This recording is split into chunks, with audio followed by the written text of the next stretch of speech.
When Karoline Leavitt sat down for the interview, she expected a heated debate. What she didn't expect was a moment so explosive it would take down one of the most recognizable TV hosts overnight. And it all happened live. No edits, no second chances, no smoothing over the rough edges. This was raw, unfiltered, and unfolding in real time. Caroline had been invited onto the Morning Current, a political talk show known for its sharp debates and even sharper hosts. Across from her sat Paul Danning, a veteran journalist who'd built his career on pushing buttons. His interviews were aggressive, his style relentless.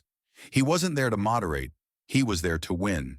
And today, his opponent was a rising conservative voice who refused to back down. The segment started predictably. Paul pressed Caroline on her stance about media bias, accusing conservative outlets of spreading misinformation, while claiming networks like his were simply correcting the record. Caroline fired back with facts, listing instances where mainstream media had misrepresented stories, omitted key details, or outright misled the public. It was tense but professional until something shifted. Paul leaned forward, his tone turning icy. "People like you," he said, his voice dripping with frustration, "are the reason this country is backsliding. You push this fake narrative of victimhood, pretending conservatives are being silenced, when in reality, you're the ones silencing everyone else." The studio fell silent. Caroline didn't flinch.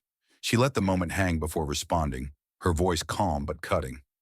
"Excuse me?" Paul didn't back down. In fact, he doubled down. "You act like free speech is under attack, but what you really want is control. Your people—" He stopped himself, but it was too late. The damage was done. The energy in the room shifted. Producers exchanged uneasy glances. The crew froze, waiting to see what would happen next. And Caroline? She didn't shout.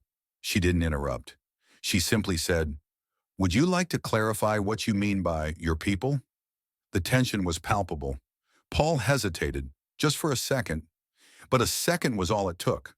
The cameras were rolling, and the internet was watching. Paul Danning wasn't a man who backed down easily. His entire career had been built on controlling the narrative. But this time, he'd lost the reins. The moment those two words, "your people," left his mouth, something changed. It wasn't just a poor choice of phrasing, it was the implication behind it. The kind of phrase that could be dissected, twisted, and replayed 1,000 times over. And Caroline knew it. She sat back, folding her hands in her lap, giving him the space to either correct himself or dig deeper. Paul inhaled sharply. "I meant conservatives," he said too quickly. "People like you who push an agenda of grievance instead of progress." Caroline tilted her head slightly. "So, just to be clear," she said, her voice measured, "when you said 'your people,' you weren't referring to anything beyond political ideology?" Paul's lips pressed into a thin line. He knew he was trapped. If he pushed back, he risked confirming the very thing people were already thinking. If he admitted it was a mistake, he looked weak. So he tried to shift the goalposts. "Oh, come on, Caroline, don't play the victim here. You know exactly what I meant." But Caroline didn't flinch. "I don't need to twist anything, Paul. Your words speak for themselves." A flicker of irritation crossed his face. He was too deep in it now to backpedal. So he made a fatal mistake. Maybe if conservatives spent less time playing the victim and more time actually contributing something to society, we wouldn't be having this conversation. The silence that followed was deafening, not just in the studio, but on the other side of the screen, where thousands, soon to be millions, were watching. Even Paul seemed to realize the weight of his words the moment they left his mouth. But it was too late. Caroline let the words hang before responding, her tone calm but cutting. "Are you saying conservatives don't contribute to society, Paul?" He exhaled, rolling his shoulders back. "I'm saying this constant whining about being canceled is exhausting." Caroline nodded slowly, her silence speaking volumes. The damage had been done, and within minutes the clip exploded across the internet. The aftermath. The fallout was immediate, a 15-second clip of Paul's words. "Maybe if conservatives spent less time playing the victim and more time actually contributing something to society," spread like wildfire. Hashtags like #fire. Paul Danning and #media bias exposed began trending. Sponsors pulled their ads, The network went into damage control mode. By the next morning, Paul Danning was suspended. Days later, he was fired. But the controversy didn't end there.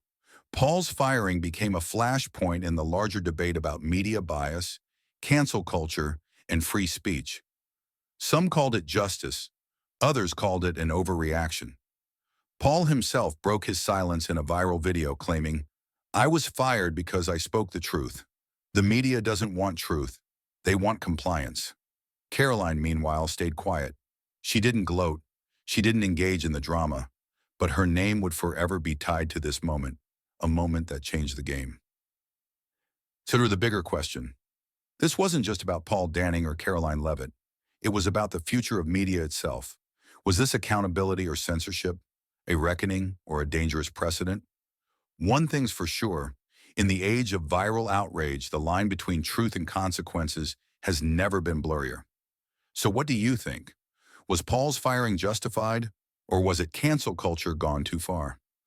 Let us know in the comments, and don't forget to subscribe for more stories that make you think.